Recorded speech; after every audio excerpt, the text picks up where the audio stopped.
Hello, is everybody there? Hey, there you are. Hey, good evening, everybody. Thank you so much for being here. We've got such Thanks very much. Good talking with you. So welcome and thank you all for joining us today.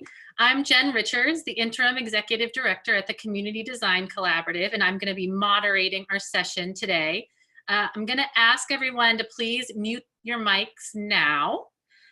We will have opportunities later in the program for you all to talk with one another and ask questions.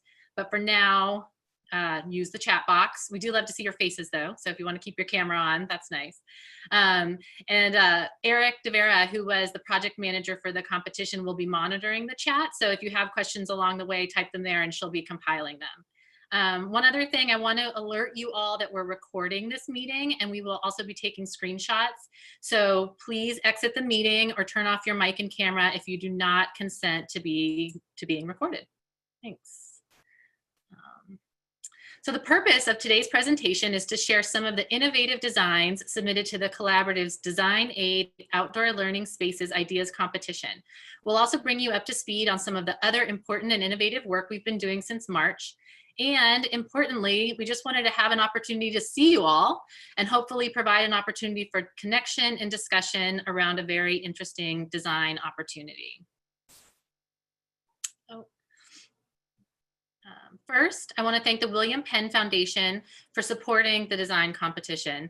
Thanks also goes to Heidi Siegel Levy, who conceived the project, and Eric DeVera, who came on as our amazing project manager. Eric was one of the first parent designers who started asking how the Community Design Collaborative and school communities could come together around outdoor classrooms.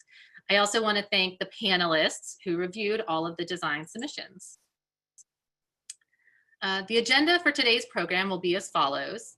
Heidi Siegel Levy will talk more about design aid and how we develop the design competition. While she's doing that, you'll all get a chance to preview the outdoor classroom designs that were submitted during round one of the competition. We'll then hear from two of the designers who submitted ideas, Hron and Kyra Townsend. And then we'll get some additional context about the outdoor classroom movement from Elliot Weinbaum of the William Penn Foundation and Sharon Dinks, founder and CEO of Green Schoolyards America. There will be time for you all to ask questions of our presenters, and then we'll have an interactive breakout group for further discussion about outdoor learning spaces. But before we get started, I have a special treat. I'm very excited to introduce, for the first time, the Collaborative's new permanent executive director, who will be starting in her new position later this month. Please welcome Taya Wynn. Hi, everyone. And thank you, Jen. As many of you know, Taya is currently the Director of Project Planning for Habitat for Humanity Philadelphia, and she also has experience working for the Philadelphia Housing Authority and Logan Community Development Corporation. She's actively involved in several organizations with interests that align with the collaborative, including Jumpstart West Philly, West Philadelphia Promise Zone, AIA Philadelphia, and the National Organization of Minority Architects. She has a deep understanding of the Philadelphia design community development landscape and the work of the collaborative, and she has a deep commitment to using design as a way to tackle social justice issues. We're very excited that she was able to jump on and say hi and join us today. So I'm going to hand it over to Taya to say a few words. Absolutely. Well, thank you, Jen. And thank you, everyone, for coming tonight. I know I'm not in yet, but I've been, following all of the messages on this project. And I think given all that's been going on this year, and we all know 2020 has been a crazy year, hopefully that design is going to become one of the ways that we start to address some of the issues of inequity and public health concerns that we have in our neighborhoods to improve both quality of life for citizens and everyday people, and also to make sure that our cities retain the ability to be places where people can live their lives healthily and safely. And so I am really excited to be coming to the collaborative. I think as an organization, it's one that I've been in awe of and really enjoyed participating in their public programming over the years. I think they have some of the best volunteers, board and staff members of any of the organizations in Philadelphia. So I'm really excited to be able to work with this really great group of people. And I am looking forward to thinking critically and about some of the ways that Philadelphia is trying to address certain inequities that we see in space, in community development, in community engagement processes. I think there's a lot of work and a lot of ways that the design community can really push the envelope and help bring about real systemic change in a lot of our communities. So I am really looking forward to later this month, and I hope to continue to see work and get to know all of you that are here today. All right. Thank you, Taya, and congratulations again. So wait, this is a moment where you can all unmute if you'd like, or maybe give like spirit fingers, but really want to make Taya very big deal. Very happy to have her. All right. Cancel that. All right. So just a few notes. Taya's first day on the job will be October 21st, and I will be staying on for several weeks after Taya starts to support her and the organization. So we'll have a smooth transition. And like I said, I'm really excited to pass the baton, and I can't wait to see what Taya is able to do in this role. I'm now going to bring on Heidi Siegel Levy, Director of Design Services at the Community Design Collaborative, who will share with you how this design aid work came about and how and why we decided to tackle an outdoor learning spaces design competition. Welcome, Heidi. Thanks, Jen, and welcome to Taya. We're really excited to have you on board. Can't wait for you to start. So, hi everyone, and thank you for joining us today. Most of you are familiar with the collaborative's work and our process, but in March 2020, everything changed when Pennsylvania and Philadelphia shut down due to COVID-19. Our offices closed down overnight and we were forced to go virtual, as were many of you. While our small staff was used to working collaboratively in the same office, we actually transitioned to remote working and video calls pretty easily. But we were more worried about how we would continue our programs when our clients and volunteers were all also working from home. Every component of our work had always been dependent on personal interaction, close collaboration, and inclusive engagement. So our initial thought was that much of the work would have to be put on hold. But just days after we closed, our staff met for a Zoom meeting and talked about how we could address the crisis. We were all feeling a bit helpless. Many of our nonprofit clients were on the front lines serving the most vulnerable populations. It somehow felt like our work was not so necessary in a crisis. But then we began to brainstorm to determine how we could provide the most value to those who needed the most support. It was then that we realized that many challenges created by the pandemic were those related to the physical environment and spatial relationships. And we simultaneously realized that what our pool of over 1,200 design professional volunteers do best is creative problem solving. So we developed Design Aid, or Design Assistance in Demand, quick response design projects that tackle the urgent needs of nonprofit organizations serving on the front lines of the COVID-19 crisis. The intent was to provide inexpensive yet creative design solutions that our organizations could implement quickly and easily. We began with a pilot project for Sunday Breakfast Rescue Mission and have since then taken on 9 more Design Aid projects. As part of those, we've also been working with multiple restaurants on one commercial corridor to assist with designs for outdoor dining, and the city recently made funding available to assist with implementation of those. Our inspiration for turning the Design Aid effort into a design competition came from Baltimore's Design for Distancing competition, which was developed by our sister organization in Baltimore, the Neighborhood Design Center, in partnership with the Baltimore Mayor's Office and Baltimore Development Corporation. One of our volunteers, Ian Goldberg from Cloud Geshen, was the first to suggest that we should do something similar in Philadelphia. And by the way, Cloud Geshen has been involved with the Outdoor Learning Spaces competition, and they designed the design brief and guidebook for us. So thank you to Ian and to Joe from Cloud Geshen. But we didn't want to repeat what was done in Baltimore, since they had already created such a great resource that could be adapted for use anywhere. Also, just to note, the Neighborhood Design Center will be joining us on a panel at AIA Forum on Architecture and Design next week to talk about their project, so you can learn more then.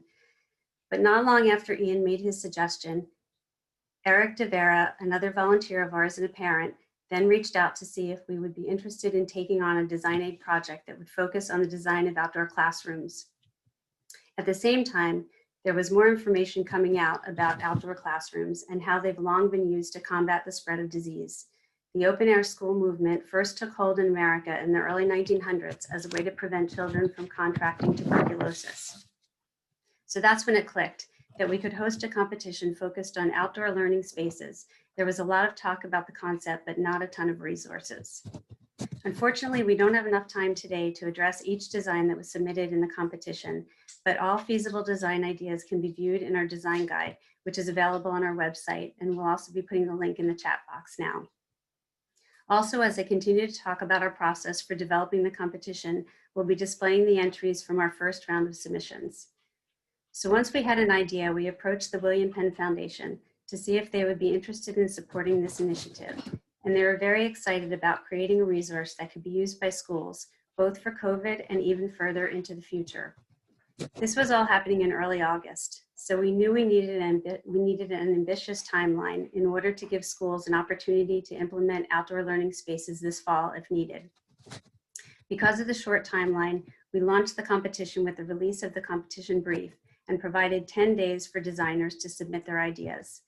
In addition to trying to get these spaces up and running quickly, we also gave a short time frame for submissions because we experienced a lot of success with the compressed schedules that we used in our prior design aid projects. We found that our volunteers appreciated the opportunity to volunteer in a way that committed them to only a 1-week project, even though the effort would be intense during that time. But because it was August and people were busy or on vacation, we got a lot of requests to extend the deadline, which we did. For those who were still unable to meet that deadline, we decided to add a second deadline to collect another round of submissions, which are being reviewed now. We decided to make this competition in which everyone could be a winner. Because our goal was to collect as many ideas as possible, we agreed that all eligible solutions would be winners by being included in the design guide. Eligibility was determined by a panel of reviewers who compared the ideas to the design criteria. The most important criteria being that outdoor learning spaces could be adapted to many sites, that they could be implemented for less than $5,000, and that they could be installed by volunteers. As part of our review for round 2, we're hoping to have children and their families review all eligible submissions from both rounds to pick their favorites. These designs will receive gold stars in our second issue of the design guide. In the design guide, we've also included some guidance for how to use the designs. First, we encourage users to think creatively about how the designs can be adapted to different sites. We also recommend that the school communities are engaged in choosing their designs. We also advise that it's okay to mix and match elements from different designs. Some of the designs were submitted as a kit of parts, but even those that are all-inclusive can be pulled apart for their components. Regarding budget, while the goal was for all the designs to be doable for no more than $5,000, we also recognize that some may cost more if either implemented in their entirety or if combining various pieces from multiple designs. We also note that donated materials or labor beyond what can be done by volunteers can also help to keep costs in check. We also gave some tips for how to get started in creating the learning spaces with recommendations to adapt the designs for the specific site conditions and specific community and culture of the place. The next step is to identify 5 to 6 schools which will receive an outdoor learning space through the competition funding. These schools will be selected based on need, and the schools will then choose a design from the design guide. The goal is to install these outdoor learning spaces before the end of the calendar year so that they'll be ready when and if children return to school, and so that they may act as catalysts for building outdoor learning spaces at other schools. As I mentioned earlier, you can download the design guide from our website now, and an updated version, including the designs from the second round of submissions, will be released in a few weeks. We'll be sure to notify all of you when it's available. So I hope you're enjoying getting a sneak peek at the designs while I've been talking. And as soon as they are complete, I'm going to invite Cindy Hron, one of the designers who submitted an outdoor learning space idea, to talk about her team's design and her process. Originally from California, Cindy studied fine arts at Otis Art Institute in Los Angeles, where she earned a BFA degree, and later at California College of Art in Oakland, where she earned an MFA. Her work seeks to encompass the social and cultural history of landscape and place, which has served as a catalyst for her many drawings, sculptures, and public projects. Her more recent venture into landscape architecture has led to an MLA degree from Penn State University. So I want to welcome Cindy, and I can't wait to hear about her design. Thank you. Thank you. Hi, I'm really glad to be here. My name is Cindy, and I live near Lewisburg, Pennsylvania. I have been a studio artist and an arts educator for many years, and recently I ventured into landscape architecture. I'm interested in public schools being able to use their outdoor space for ecological and environmental and educational advantage. The overarching concept for this proposal is to accommodate program change. By program change, I mean that we are looking at familiar spaces and assigning new purposes to these spaces. For example, students likely associate going outside with recess or going home at the end of the day, whereas in a traditional classroom, students and teachers have expected norms of behaviors and interactions that frame their time together. Taking classes outside may be greeted with mixed reactions. Today, we are looking at outdoor spaces primarily in response to the pandemic, but this is also an opportunity to look at outdoor spaces as environmental and curriculum assets well into the future. To address the current change in program, I have looked at 3 levels of facility physicality: the ground plane, sight lines, and the space above. A few years ago, I did a study that included a survey and interviews with school administrators and educators about creating opportunities for contact with nature for students. And in one interview with an environmental educator about why teachers don't like to take kids outside, she offered the following. Teachers not allowed to take students outside because of school use policy. Shortened class periods make it difficult to take kids outside, get organized, taught, and then back in the classroom before the bell rings. The general chaos that comes with taking kids outside. Kids are afraid of the outside. The outside teaching area needs work and perceived risk. Next slide, thank you. The ground plane design for this proposal reflects on those concerns. Using colorful shapes on the ground is a quick, relatively inexpensive, and low-tech response to change of program. Shown here are simple shapes with which we're all familiar. Having clearly identified place to be, where students and teachers check in, connect, gather, might help mitigate concerns teachers have of keeping track of their charges. Likewise, students know where they can find their classmates. I've used a double line to define the shapes for this proposal. This is to provide a buffer zone between program spaces and walkways. Physical distancing is easier with visual references. Ground markers can indicate directions for use, like the hand washing station shown here, as well as define how many students can be in a shape at a time. Use of ground markers and shapes together can provide for entire class meetings and smaller breakout groups. For example, if a shape has 6 ground markers, we know that that's intended for a small group. Schools interested in adopting this strategy for marking space can personalize this to their school community. For example, if your school is studying nutrition, maybe the ground plane shapes could be fruits and vegetables. Similarly, middle school science classes studying waterways could make the shape of a watershed. Or an elementary school might consider shapes representative of local flora and fauna. I would encourage schools to consider forms and shapes that have meaning for your school community. Further, this could be a good icebreaker design project between teachers and their students, introducing students to the idea of having class outside. And finally, a quick word on implementation. Once school communities have decided on a plan and you know how many students you need to accommodate, it's a good idea to draw your ideas out on paper and get a feel for how these shapes and sizes work together. Then consider drawing the plan of the schoolyard with chalk first. Chalk is easier to edit than paint. And when you're ready to paint, schoolyards with hard surfaces can use rollers to apply paint, and schoolyards with soft permeable surfaces may be able to use a field marker, like those used for sports fields. It may be possible to ask home supply stores for donations of paint and mist tints that they may already have on hand. I focused on the ground plane for this presentation, but would like to encourage the use of vegetation and planters with wheels as another means of both defining space that's adaptable and creating a greenscape. Partnering with a commercial nursery might be one way to get large planters on loan. And lastly, keep in mind that this approach is short-term, but provides a new vantage point from which to consider a more permanent outdoor development plan. Thank you. That was great. Thanks so much, Cindy. I'm sure there's going to be lots of questions and comments for you later in the breakouts. Great. So next, I'm going to invite Kyra Townsend of Team Fun to present her outdoor learning space idea. Kyra is a fifth-year architecture student at Drexel University, and she works at SMP Architects. Welcome, Kyra. Hi, thank you for having me. Okay, so my idea for an outdoor classroom began with using a colorful element that children would be familiar with, and that is the rainbow parachute, which is often used for games where kids run around in a circle spinning the parachute. So I thought this element was cheap and multifunctional and playful, and that's why I thought of making a structure to make the parachute into a tent so it can provide shelter in creating an outdoor classroom for a single cohort. The parachutes that you can find online for very cheap are also usually about 24 feet diameter, which is a good size for a 30 student cohort.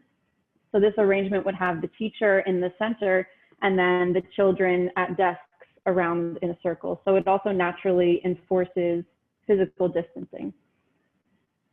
So if you look at the plan diagram in the upper left corner, I thought about programming the schoolyard, the typical parking lot schoolyard, into 3 distinct sections.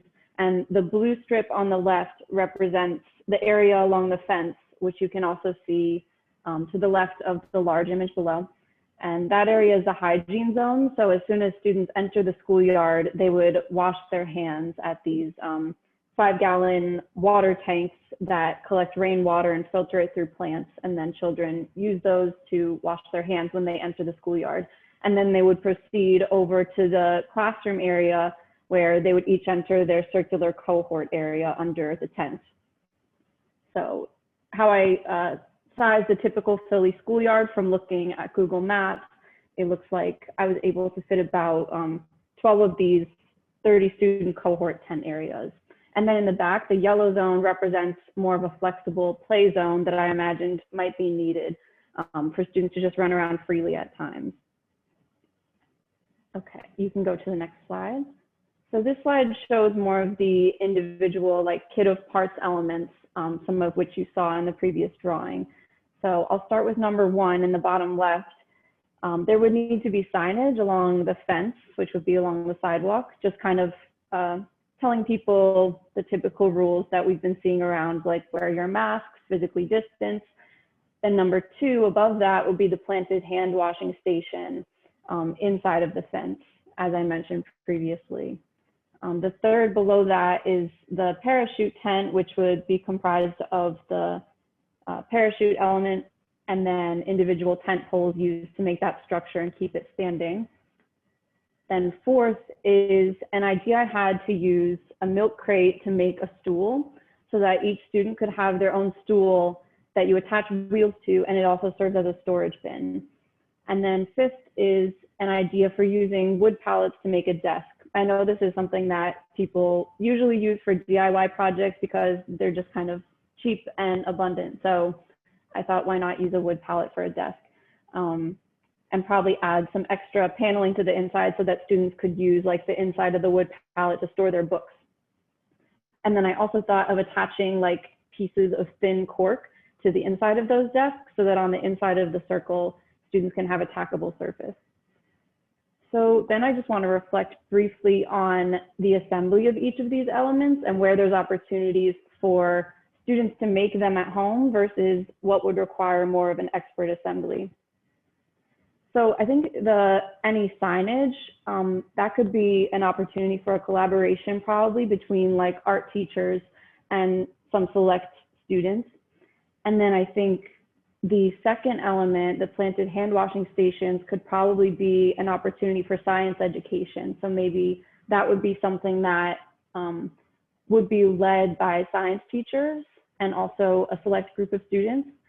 Number 3, the parachute tent, as well as the wood pallet desks, I would say those more permanent or heavier elements would need more of an expert assembly. So that would be an opportunity for parent volunteers to come in. And then the milk crate stool idea, I would say that's more of an opportunity for students to make their own at home and have this individual storage bin that also serves as their seat. And that's something that they would probably bring with them to school every day, or at least store away at the end of the day. So I think that would be an element where instructions would be provided, materials would be provided, and the students can make them at home using whatever color fabric they want to line the milk crate with some cushions. And yeah, so I tried to choose materials and ideas that were super cheap and also playful so that kids actually want to go to school, and yeah, to make sure that the learning environment can be fun and actually doable. So those are my ideas. That's great. Thank you, Kyra. What a cool idea. I personally would love to spend my day under a parachute. Sounds really nice. So now I'm going to invite our experts to talk with us. And first today, we're going to hear from Elliot Weinbaum, Program Director for Great Learning at the William Penn Foundation. Elliot oversees the foundation's efforts to build evidence, expand service, improve quality, encourage collaboration, transform systems, or change policy to yield transformational and sustainable educational improvements for children. Thank you, Elliot, for funding this project, and thanks for joining us today. Thanks, Jen. So I've had multiple technological failures this afternoon immediately prior to this. Heidi, if you can hear me, can you just give a thumbs up so I know at least this is working? Awesome. Thank you very much. It's the first thing that's actually worked today, so that's great. As Jen said, my name is Elliot Weinbaum. I lead the education program at the William Penn Foundation here in Philadelphia. We award about $33 million a year to support high quality learning opportunities for children in Philadelphia, with a particular focus on children from birth to age 8. And I'm actually happy to be joined at today's event by my colleagues, Amanda Charles and Kelsey Royne, both of whom have been big supporters of this project as well. Right from the start, we were really inspired by the thoughtfulness and creativity behind this concept. And I think you can see from the designs you saw earlier and the two that were just presented that our excitement was certainly justified. And thanks to so many of you here tonight for contributing your time and talent to come up with such a strong collection of designs for the outdoor classrooms. We believe that there are lots of ways that the design community can help children have new experiences and learn in unexpected ways and unexpected places. So we've been fortunate to support prior work by Community Design Collaborative. You might have heard about Playful Learning, a movement that harnesses the power of play to help children learn language, science, math, and social emotional skills that are important for school success. You might even have read something about playful learning in the design resources that were provided for this competition. And Philadelphia, in particular, Temple University, has been a leader in the science and research supporting playful learning. And the collaborative has played a key role in bringing designers and architects to the table to think about how design can really serve young children through the inclusion of playful learning environments in public spaces. So we're really appreciative of the leadership that Heidi and the collaborative have shown in advancing this work. And like the projects you heard about this evening, that work is also about bringing together potentially unlikely partners to improve educational outcomes and equity in our city. Obviously, in addition to many other impacts, COVID has exposed lots of pre-existing inequities in our communities and certainly in our educational system. So when Heidi brought this idea to our attention, we were intrigued by the creative thinking about how we can expand people's ideas about where and when learning can take place. Of course, we have 342 public schools in our city, and reaching 200,000 students is going to take a lot of creative thinking and a lot of strong partnerships. And one of the aspects of this project that we were particularly attracted by was working, the work that Collaborative did with partners to ensure that the parameters for this work will fill a real need. And a portion of the funding for this project will support schools in low wealth communities in Philadelphia to bring some of these ideas to fruition. So when schools are ready for children to return, some will have a little bit more space to spread out and the chance to learn in some very special new spaces. So we're energized by the fact that these will be both good ideas, but will also become good experiences for children who have been confined to too few indoor spaces for too long this year.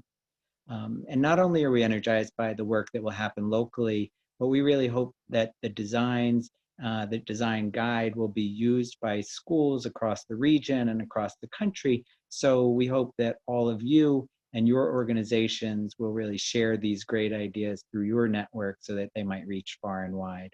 So really, thank you again for your involvement in the project and so many of the great projects the Collaborative has led. And please stay well, and when the time is right and the world is ready, we hope we'll see you in person at some of these marvelous new outdoor classrooms. Thank you. Thank you, Elliot. Thanks so much for being here tonight and for supporting this project. And thank you, Kelsey and Amanda. It's really nice to see you guys here too. The Collaborative is really fortunate to have such a great relationship with the William Penn Foundation and to benefit from your support. So thanks again. Now, it's my pleasure to introduce our next speaker, Sharon Dinks. We're lucky to have Sharon here with us because of what she focuses on. Her time and expertise are very much in demand these days, as you might imagine. Sharon is the founder and executive director of Green Schoolyards America, a national nonprofit based in Berkeley, California. Green Schoolyards America's mission is to inspire and enable communities to enrich their school grounds and use them to improve children's well-being, learning, and play, while contributing to the ecological health and resilience of their cities.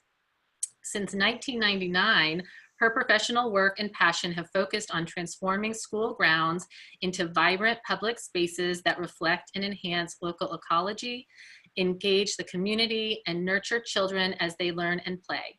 Her work is now focused on scaling up the green schoolyard movement and integrating school ground design, management, and use with green urban infrastructure. An accomplished schoolyard designer, researcher, and speaker, Sharon has traveled the world to study hundreds of school grounds and share best practices. And we're very happy to have her here with us today. Hi, Sharon.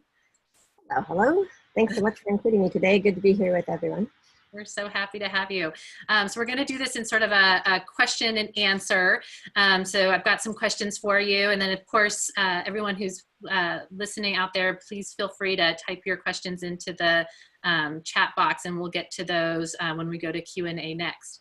But my first question for you, Sharon, is just to tell us about the focus of your work prior to COVID. What did that look like?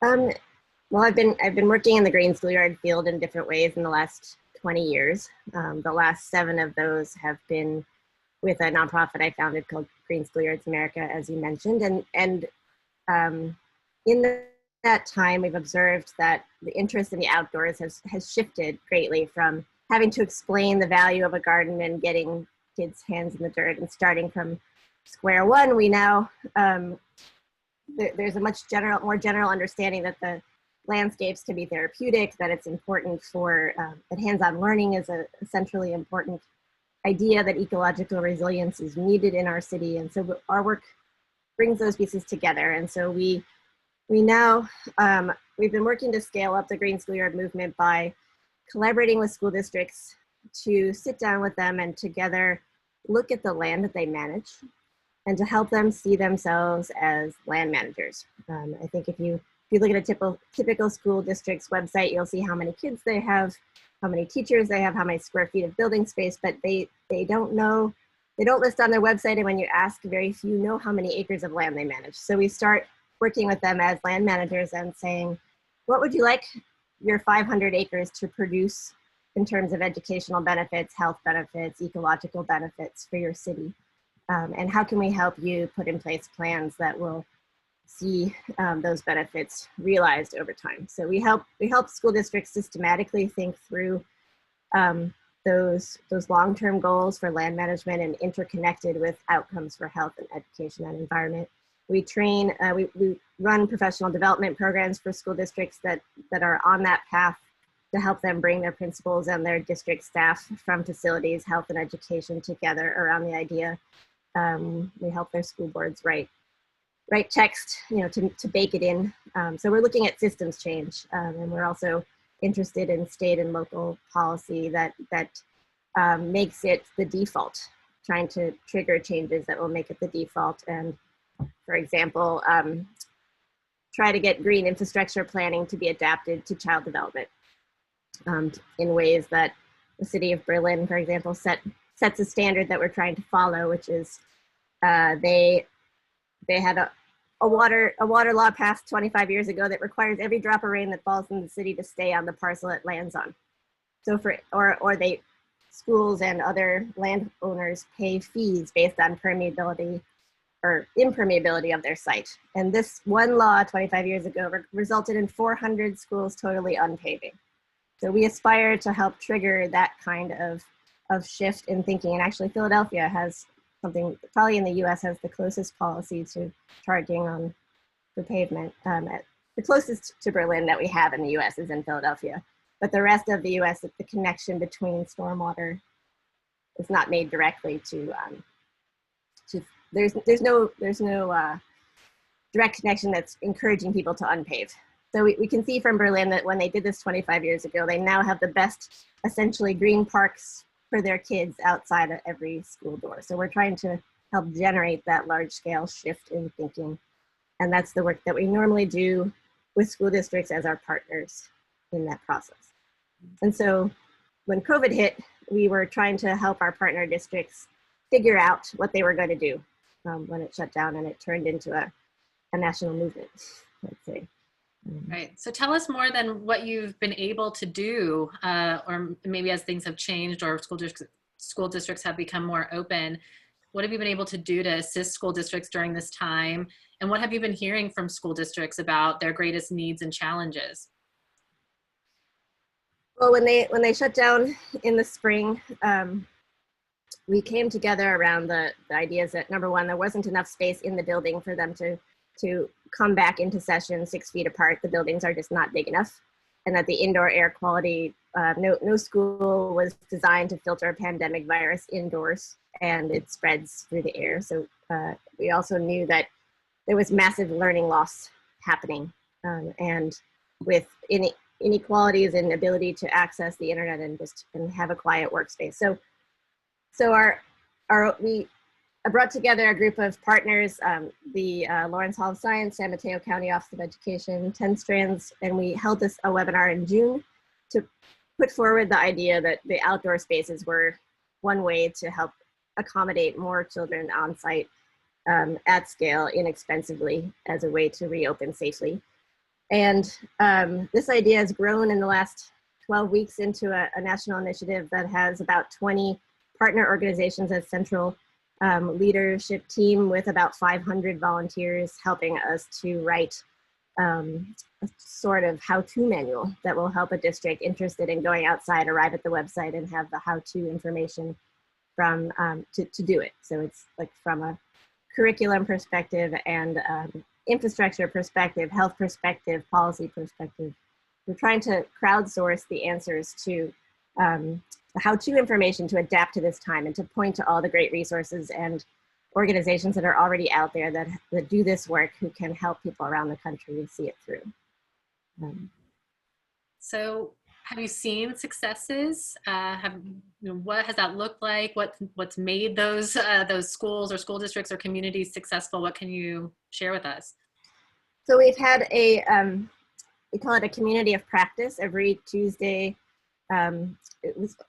We've had 12 sessions. Most of them were weekly over the summer. We're just switching to an every other week session where schools and districts from around the country join us for conversations about where they are in this process and how they can help each other. And if there is legislation or guidance from the American Academy of Pediatrics or other things they should know about, we share updates. We hear them present to one another about what they're doing. And from that, I would say that it's easiest to turn the ship if the ship is small, right? So the smallest school, like independent schools, have been able to turn on a dime pretty fast because they have a smaller number of stakeholders to check in with as they make a shift. And so we're seeing a lot of independent schools up and running with this idea and in session now across the country in different places. The Waldorf school model is a clear front runner in that, and having so many great outdoor environments already up and running in Tennessee and Wisconsin and Illinois and elsewhere. And then there are the smaller school districts are starting to open too. There's one in Falmouth, Maine, that's doing some wonderful work. A public school district with an elementary, middle, and high school that has classrooms outside that they have looked. They told me they found 100 spots in their landscape that they could have students move outside. And last I heard, they were developing 15 first to have teachers be able to sign up and use a space as they wanted. And they were planning to be outside most of the winter. And there are schools in Wisconsin and Illinois also planning to be outside through the winter. And we're encouraging everyone to think of clothing as infrastructure. So as schools invest in infrastructure, it's about seating and shade and rain protection, but it's also about making sure everyone's equally warm and dry. And so those schools are definitely on the clothing front. The big districts are moving too, though. They're just not talking about it publicly, but we are hearing large districts with 100 schools or more making plans and talking about phased in reopening that includes outdoor classrooms, and they're coming up with modules of gear to help their schools scale this work. It's happening. It's just a little slower. The bigger they are, the longer it takes. Yeah. Oh, I'm so interested that you brought up clothing and cold weather equipment, because we're going to talk about that in a few minutes. But I think that's maybe a common misconception that you can set us straight on, is that you can't do outdoor classrooms in the winter or in areas of the country that have 4 seasons. So we're going to be doing some brainstorming around that. That'll be really fun. My last question for you, and then we'll open it up to some others to ask questions, is just what kind of impact do you think these efforts during the pandemic will have on the work that you were doing prior to COVID? Does this speed things up? Where do you go from here? Well, of the 100,000 or so schools in the country, we were estimating that about 15% probably had one outdoor classroom on their site before COVID. And for them, this is a problem of how to scale something they know how to do already. And so they're farther ahead on the adoption curve. But we're finding that the other 85% is engaging, and they're an audience. I think we've hit the tipping point in this field finally after 30 years, and there are people and schools coming to the table saying we really need this solution right now to address COVID, but we're hoping to stay there when it's over too. And so we are trying to help them have the on-ramp, use COVID as an on-ramp to solve the current problem. It's really a triage situation, an emergency response work that we're all doing now. But we do hope that people will go outside and find themselves to be really comfortable there, similar to the way that restaurants are suddenly springing up with sidewalk cafes across all of our cities, and the adults in those places sit down at a picnic table with a nice umbrella over them and go, oh, why was I inside, right? I think the same thing can happen in a school context. And so we're trying to help them be comfortable and enjoy that space and make it put as much warmth and kind of comfort into those spaces as we can, so that people would like to see themselves in them for a longer term. And we are starting to see schools consider investing in some infrastructure beyond the triage level, quick solutions. That's great. Well, thanks again, Sharon, for being here with us, and thanks for providing that context. And thank you for leading this work for so long. I'm sure it feels good to have so many people finally catching up to you. I'm going to stop asking questions now, and we're going to open up the Q&A. So we do have a few minutes set aside for questions, and we want to give you all a chance to ask questions of Sharon or Elliot or our 2 designers who shared. So I'm going to hand it over to you, Eric. Do we have any questions in the chat?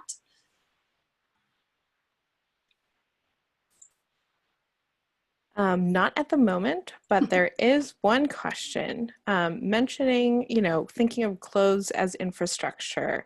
What does that mean when we're talking to school leadership? That I think goes to it means Sharon. that you're budgeting for it. I think that it should be in a school budget, just like seats and shade. Like when we're looking at, can you apply CARES Act funds or other types of funds to what it's on the list of what do you need to make an outdoor classroom successful. We can't assume that every child has at home enough disposable income to come to school with rain boots and a rain jacket and a warm enough winter coat to be outside in the winter for all day. And that needs to be provided. And we look to Europe and like the forest school movement, for example, the kids that are outside all day, every day in the winter, who do this already, they have full body rain suits that are warm and dry, and that's what makes them happy. That's what keeps them happy outside. And I think, there's also teacher clothing. It might not be the same cute little red overalls that the 4-year-olds have, but we also need to keep the staff comfortable and happy. We have another question that just came in. Can you tell us a little bit about how the CARES Act facilitates this move? I don't know the specifics of where in it the funding is, but we do know, I have heard from at least one district that they were able to access CARES Act funding for outdoors. Like it's basically, my understanding is that they were, it's funding to return to school, and some people are buying plastic dividers, but to put into your indoor classrooms, but others are investing this in picnic tables and shade tents and other resources. I'm not sure if that would also extend to clothing. But there was some really exciting news this week. Our colleagues in DC told us that they were able to help get school grounds written into the next iteration of the national funding bills. I think it's called the HEROES Act. The HEROES Act now includes school ground language as specific funding listed in the funding possibilities, which is incredibly exciting because they were listening to what this movement was generating. And we'll see if it gets edited by the House or if it gets into the final version, but it's in the draft for the first time I've ever heard the national government funding have a budget line item for school grounds. So that's super exciting. Another question. What is the thinking as far as access to bathrooms during this time? In terms of if you're spreading kids out across the landscape, I think some schools are thinking about porta potties, so they don't have to trek all the way across the campus and through the hall. And if you had everybody outside, your cleaning need goes way down if you're truly able to move most of the classes outside.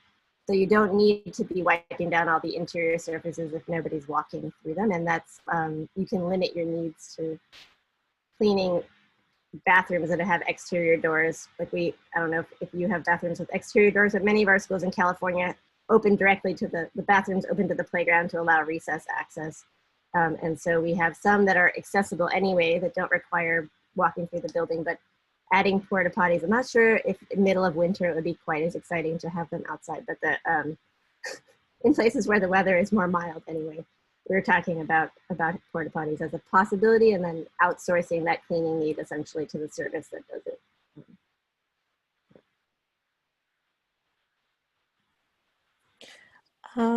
What have you seen related to parents' families' responses to outdoor learning, particularly in the large districts that might resemble the size of Philadelphia's?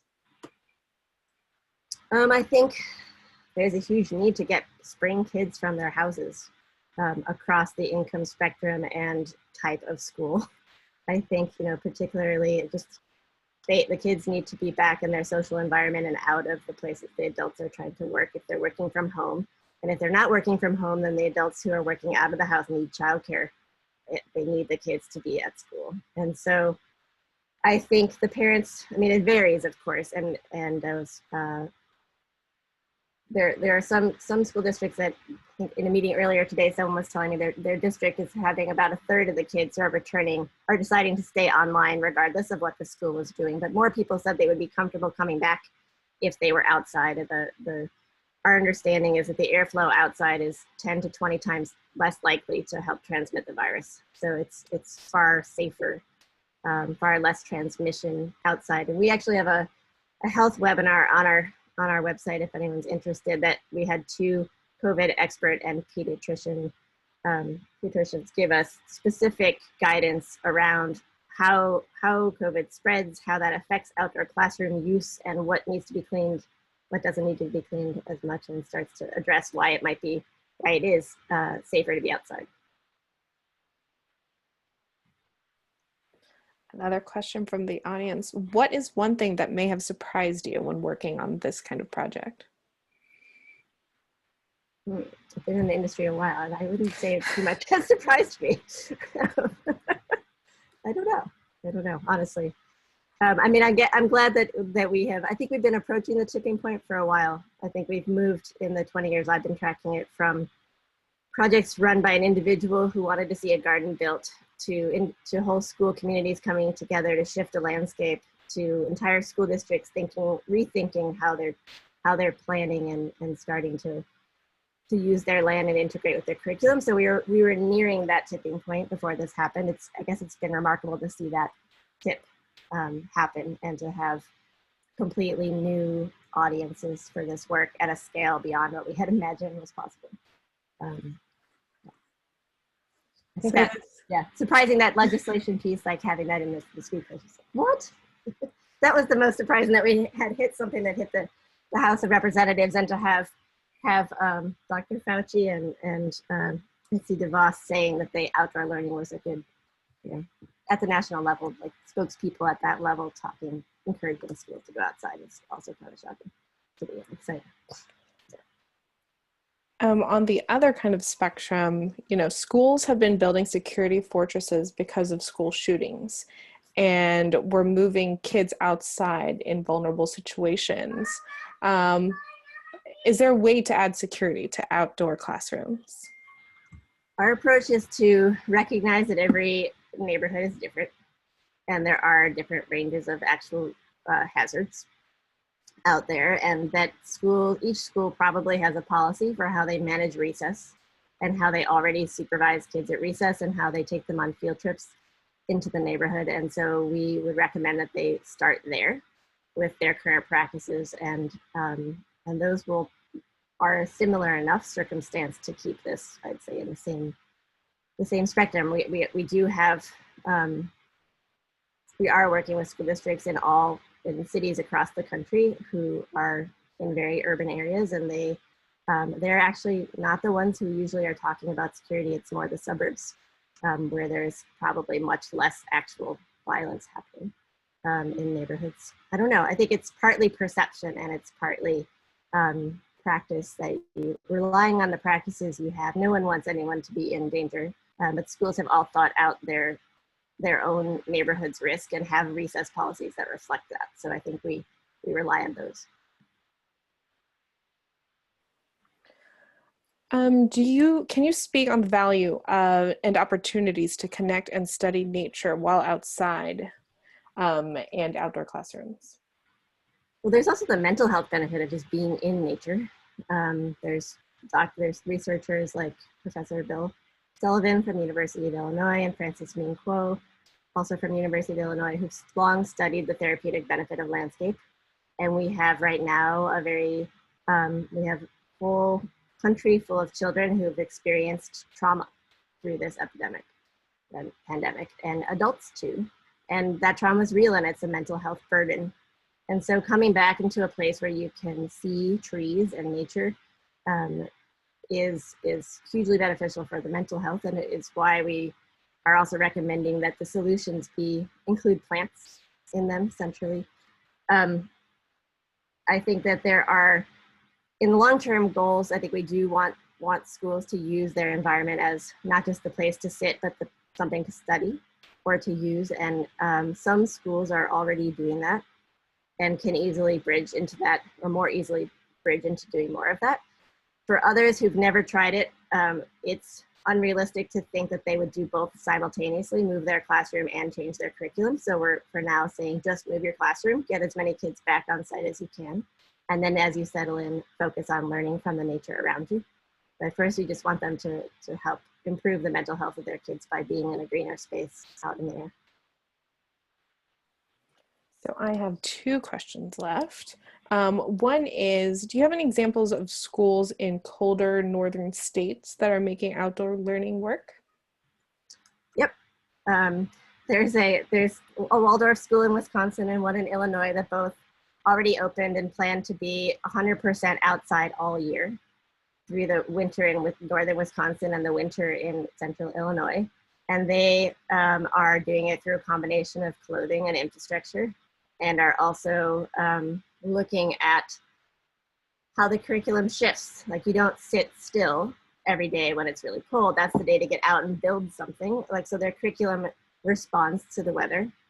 In that case, their Waldorf schools are more easily set up to shift their curriculum to focus on movement when it's cold. Like my colleagues in Norway who do outdoor learning in the winter too say that's the time you study the history of shelter building in the winter.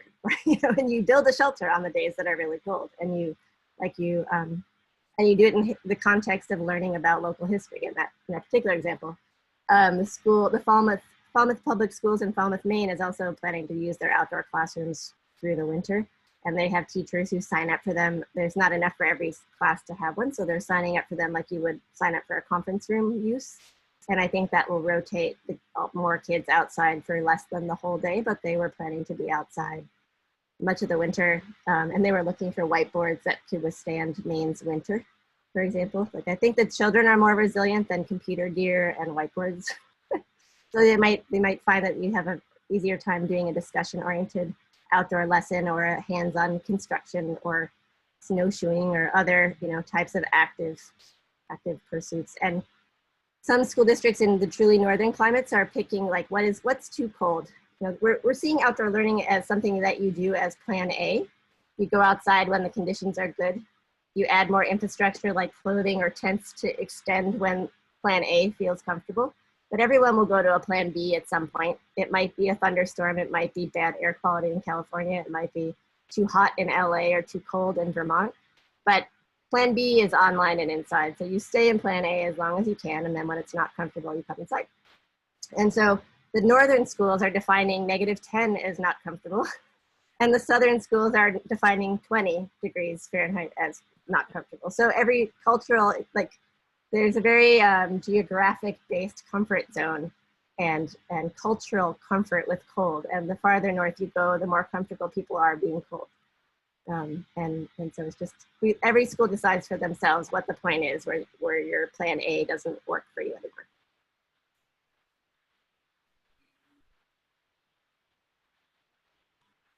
So that kind of talks about like adaptability. You mentioned about, when it's colder weather, you adapt your lessons. Someone asked about how you leverage solar in outdoor learning in terms of time of day. How does that change the school day? Solar power, solar energy. Solar energy, yeah. Thus far, the only use of that we've come across of people who are thinking of using, in California here, we've got giant solar arrays that have been installed in parking lots or sometimes at the edges of sports fields. And some schools are thinking of those as existing shade canopy resources to park their classrooms underneath, so they don't have to build a tent. But other than that, most of these outdoor classrooms will not have power. And a lot of them are coming back in a hybrid schedule, so they'll have 2 days online at home and then 3 days back. And so the idea is that you would do the part of your curriculum that requires a computer on the days that you're home using your computer. And then when you're on site, you would have the discussion portion of the class and to unpack the idea with the teacher directly in conversation. And so you wouldn't necessarily need solar or any other energy when you're outside. It's not completely, it's always nice to have some access to power, of course, but it's not necessarily necessary. And as far as many of the folks on the call here are designers, so they are constantly doing solar studies. How does that come into effect as well? Again, most of my work is about green infrastructure in normal times, and we're looking to looking at water instead of energy for a second. We're looking at how do you restructure stormwater so your sites capture stormwater, you unpave them. How do you plant maximum number of trees to cool the climate and to protect children from heat? And so those long-term questions we're still interested in, but we are not recommending any school undertake that right now, because those take 3 years to come to pass, and they need to get kids out in 6 weeks. And so this is it's a triage moment.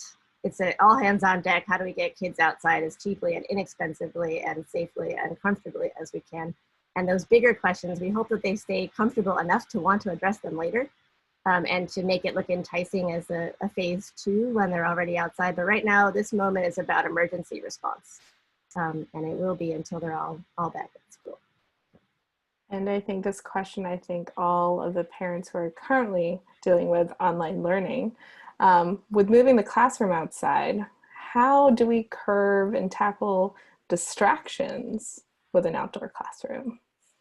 It's interesting because nature, if you look at the literature, I think parents and teachers have that assumption, but the literature shows that having nature in your view restores your ability to pay attention. It's actually the lack of nature inside a building with the windows shut or no view of trees that you have much more attention issues. When you go outside, you have nature calms your system, reduces your stress level, and restores the ability to pay attention. And so it's we've been in the wrong context, and so we're asking the wrong questions. I think there, it's as a society, it's not this particular question, but like this comes up time and again. But if you look at what the literature tells us, and the research tells us, it's restorative, de-stressing, and calming to be outside. And I think one last question is, have you seen examples where the outdoor learning spaces are flexible and adaptable so that the outdoor spaces can be used for group class instruction and then quickly adapted to be used for recreational space? In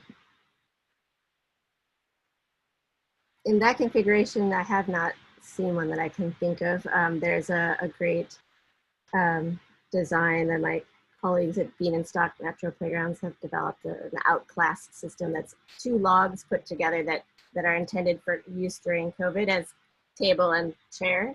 And then post-COVID, you can unattach them and reassemble them into a nature play structure, into a code-compliant log play structure, so that everyone, if they're buying lots and lots of logs that are already kind of pre-finished this way, they can build their plans they come with to build planters and play structures out of the material, so that they don't have to. So what you usually see is like, a classroom setting, outdoor classroom, and then a designated area for actual play. Yeah, I think what usually happens is that schools have a zone where they have emergency access for fire trucks you have to keep clear, and here, like emergency evacuation areas for earthquake problems or other parts of the country. There's probably a spot in every school where the whole school has to be able to gather away from the building in an emergency. And so that's the area you keep clear and use for PE most of the time. And then the other areas at the perimeter and other places that are under shade is where you would put the classrooms that can't move. So we haven't made those spaces be able to adapt. We've just arranged them around the yard in general, or suggest arranging them in places that would allow you to do both all the time. And then if you don't have space on a school, we also are working on plans to give guidance to schools that want to be able to go to the nearby park, or to go in New York City, they're starting to close streets near schools that ask for it to be able to have more space to meet during the day, temporary flex space. So it doesn't have to be on a schoolyard. It could be in the neighborhood and other public land that provides open space. And with that, I will pass it off to Jen. Those were our questions for this evening. Thank you, Eric, and thank you, Sharon. So now we're going to move on to our breakout rooms, hopefully, if technology is our friend tonight. So very shortly, you'll be transported to a breakout room with 5 or 6 other people. And when you get there, please take a moment to introduce yourselves, because don't forget, one goal of tonight is to provide an opportunity for everyone to connect. And this is your chance to talk with someone who doesn't live with you, so take advantage. The question that we're hoping you'll discuss in your breakout room, and we've kind of alluded to this, so clearly there's a lot of interest, is how do we create opportunities for outdoor learning during all 4 seasons? So like we said, it's one thing to put up outdoor classrooms when it's nice outside or in areas that have more temperate seasons, but how do we dispel the idea that kids can't be outside in the winter? Do we issue children different types of equipment, like Sharon was talking about, just like they're getting Chromebooks to work from home? Could schools give kids warm clothing to wear? What other ideas do you have? Can your group come up with? So you'll have approximately 7 minutes to discuss, and we'll give you a little warning before you get dumped back here. So I'm going to press the button and we'll see you soon.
All right.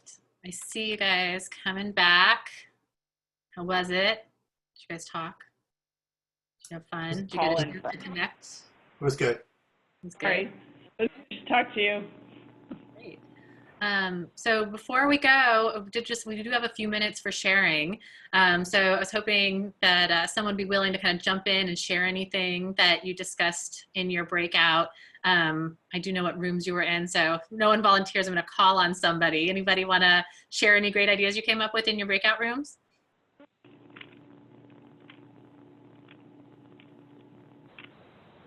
I think one of the ideas that came out of our group is that we need to be more flexible and to not expect the traditional learning that happens inside a classroom during the season. So we can come up with different ideas to how students will learn outside.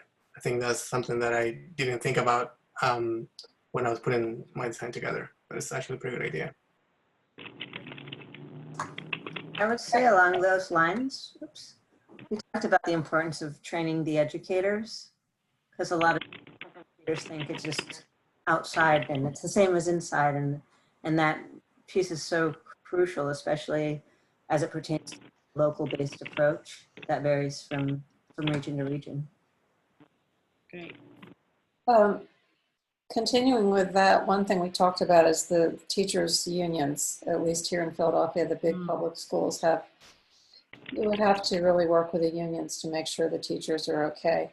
And then the second thing in our group we talked a lot about special needs kids. There are kids who are really struggling working online, and maybe because we won't be able to do this with all the kids in these huge schools, maybe we prioritize the ones with the special needs who are really having trouble learning at home.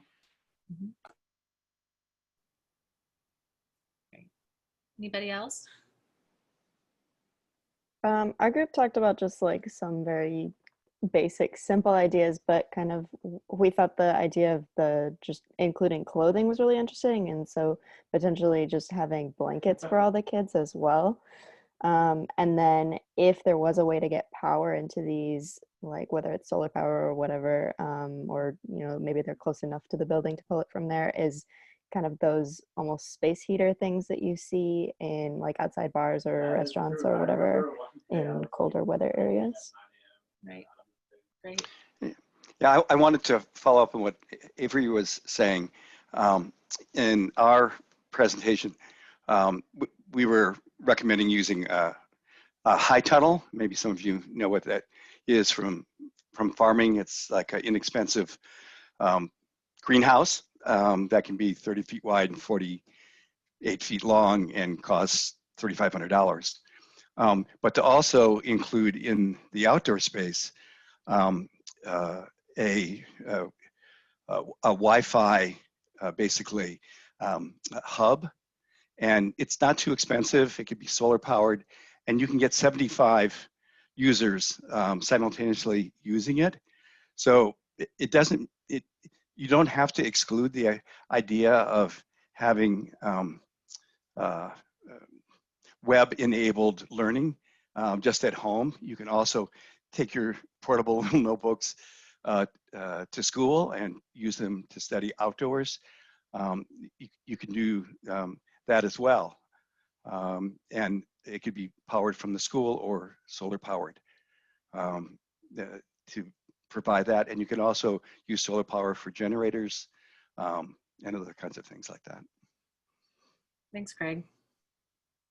No, I just want to mention that we did this with Sarah Shue and her team at SALT.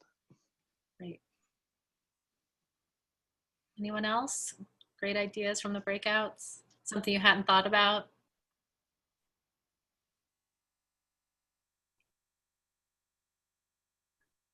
All right. I think one thing COVID has taught us is that there are a lot of things that are more possible than we would have thought, right? We're Yes. used to talking about getting student to computer ratios of 1-to-1 in Philadelphia, and years of discussion, and we never could have done it. It happened in 6 months.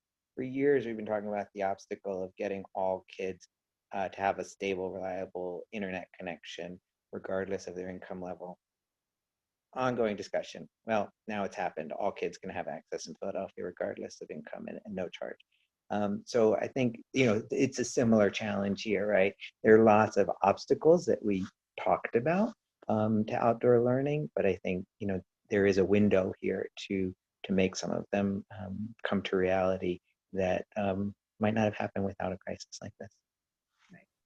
Well, I'm going to close us on that note because I think that was a perfect sentiment, Elliot. And I think that's certainly true for the collaborative. I mean, we have learned over the last 6 months, we've done stuff we never thought we would do, moved so much faster than we ever thought we could, and had so much more success, I think, than we expected. And so it's been a real a learning experience for all of us. And, for me coming in and this being the 1 year I've been here in this interim position, to have this be the year and just kind of go through this has been really interesting and but wonderful, and so great to get to spend time with all of you smart problem solvers. So thanks again for participating here.